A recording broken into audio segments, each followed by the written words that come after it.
بسم اللہ الرحمن الرحیم۔ گزشتہ دن آپ سب نے ملک کی ایک مایہ ناز شخصیت سید فیصل رضا عابدی کی عدالت کے احاطے سے باہر سے گرفتاری کی خبر سنی ہوگی۔ پورا پاکستان اس وقت ایک سوال پوچھ رہا ہے کہ فیصل رضا عابدی کا قصور کیا ہے، اس کا جرم کیا ہے۔ جو لوگ ان کو جانتے ہیں وہ ان کے جرم سے بھی واقف ہیں۔ فیصل رضا عابدی پاکستان کے اندر ظلم کے خلاف، دہشت گردی کے خلاف، فرقواریت کے خلاف، ٹیررزم کے خلاف، طالبانیت کے خلاف، داعشیت کے خلاف، کرپشن کے خلاف ایک بلند اور مضبوط آواز کا نام ہے۔ اگر فیصل رضا عابدی کی گزشتہ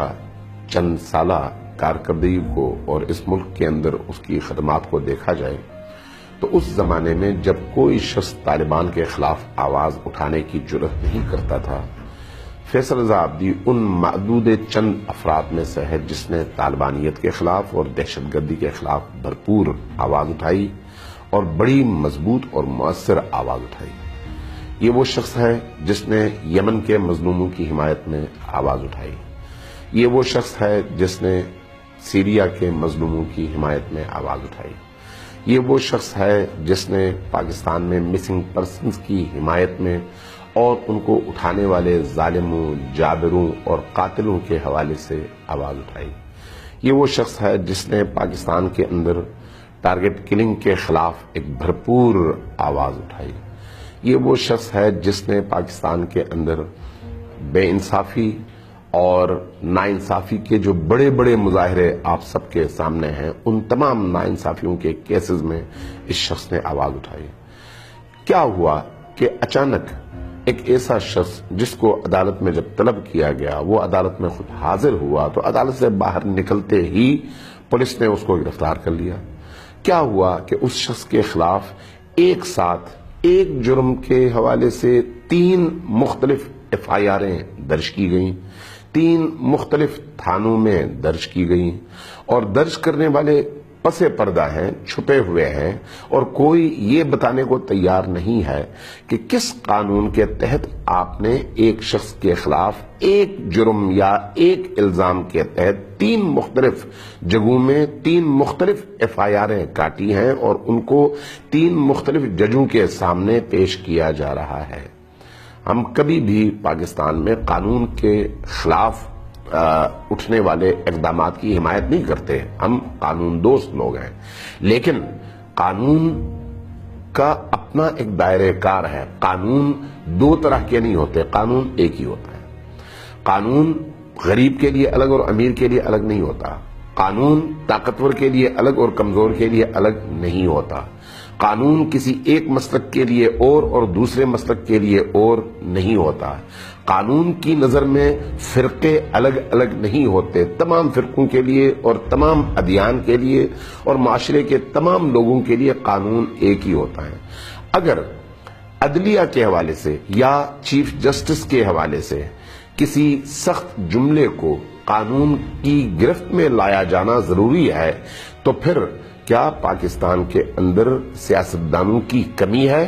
مذہبی لیڈرز کی کمی ہے جنہوں نے اعلیٰ عدلیہ کے خلاف وہ زبانیں استعمال کی ہیں کہ انسان کے ہوش اڑ جاتے ہیں؟ وہاں پر کیوں ہماری اعلیٰ عدلیہ کی زبان کو تالا لگ جاتا ہے اور آنکھیں وہ بند کر لیتے ہیں اور ایسے گزر جاتے ہیں جیسے کچھ بھی نہیں ہوا؟ کیا ہم نے اسی فیض آباد چوک کے اوپر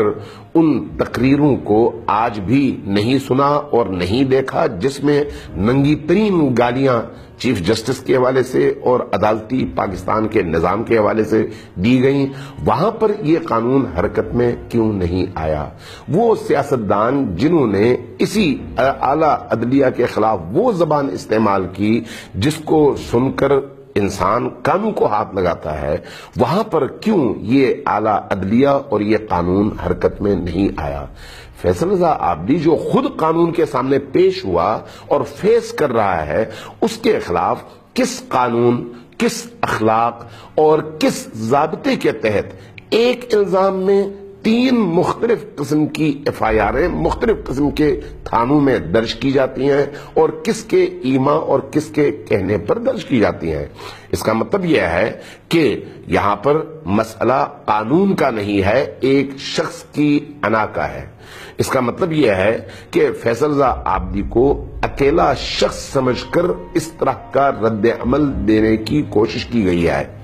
فیصل رضا عابدی کو یہ سمجھا گیا ہے کہ وہ ایک فرد ہے، لہٰذا اس کی حمایت نہیں ہوگی۔ یہ یاد رکھیے کہ پاکستان کے اندر جتنے بھی مظلوم لوگ ہیں ان کی آواز فیصل رضا عابدی کی آواز کے ساتھ ہے۔ وہ فیصل رضا عابدی کے باقی اقدامات سے متفق ہوں یا نہ ہوں، لیکن ظلم کے خلاف، زیادتی کے خلاف جو آواز جب کبھی فیصل رضا عابدی نے اٹھائی ہے، اس کی حمایت کے لیے پاکستان کا ہر وہ طبقہ آمادہ ہے جس کے دل میں درد ہے، جو ظلم کی چکی تلے پسا ہے، جس نے ظلم کے شکنجے کو محسوس کیا ہے اور جس نے ظالمانہ رویوں کی تلخی کو اپنے وجود میں محسوس کیا ہے۔ اس حوالے سے فیصل رضا عابدی اکیلا نہیں ہے، اس کی پشت پر پوری قوم ہے، چاہے وہ شیعہ ہے چاہے وہ سنی ہے، وہ تمام شہداء اور ان کی فیملیز ہیں جن کی آواز بن کر فیصل رضا عابدی نے ہمیشہ ظلم کے خلاف آواز اٹھائی ہے۔ طالبان، لشکر جنگجوی، سپاہ صحابہ جیسے ان تمام گروہوں کے ہاتھوں قتل ہونے والے 80,000 سے زیادہ خانوادوں کی نگاہیں فیصل رضا عابدی پر ہیں، اس لیے کہ فیصل رضا عابدی نے ان کا مقدمہ لڑا ہے۔ لہذا میں یہ گزارش کروں گا اپنی اعلیٰ عدلیہ سے بھی اور انتظامی امور کے ذمہ داروں سے بھی کہ ایک ایسے شریف النفس شخص کو، ایک ایسے باعزت اور سابق سینیٹر کو ہاتھوں میں ہتکڑیاں ڈال کر عدالتوں میں پیش کرنا خود اس بات کی گواہی ہے کہ اس کے پیچھے ایک شخص کی انا درکار ہے اور اس انانیت کی وجہ سے اس طرح کے ظلم کے مظاہرے دیکھنے میں آ رہے ہیں۔ ہم کسی بھی صورت میں ایسی زیادتی کو قبول نہیں کر سکتے۔ قانون اگر ہے تو پھر سب کے لیے یکساں ہے، 2 قوانین ہم قبول نہیں کرتے۔ قانون ایک ہونا چاہیے اور سب کے لیے ہونا چاہیے، 2 طبقات کے لیے مختلف قوانین نہیں ہونے چاہیے۔ میں اس لیے یہ گزارش کروں گا کہ فیصل رضا عابدی کی رہائی کو فوری طور پر یقینی بنایا جائے۔ اس کے خلاف جس طرح سے دہشت گردی کے ایکٹ کے تحت گویا اس نے اگر کوئی بات کر دی کسی کی ذات کے خلاف تو اس کو دہشت گردی قرار دے کر دہشت گردی ایکٹ کے تحت، ATA کے تحت اس کے خلاف مقدمہ درج کرنا اور پھر اس کو جیل میں بھی اس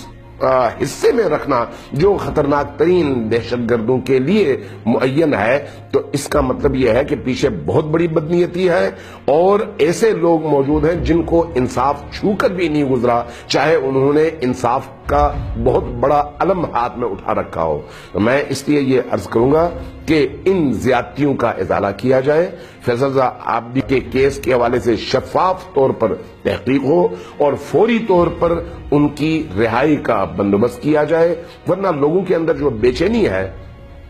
جو اضطراب ہے، کراچی سے لے کر گلگت بلتستان اور پارا چنار سے لے کر کوئٹہ تک، یہ اضطراب ظاہر ہے اس کا آپ کو جواب دینا پڑے گا اور اس کے نتیجے میں آپ کو پھر لوگوں کے سوالات اور لوگوں کے اعتراضات کے مقابلے میں اپنی صفائیاں پیش کرنی پڑیں گی۔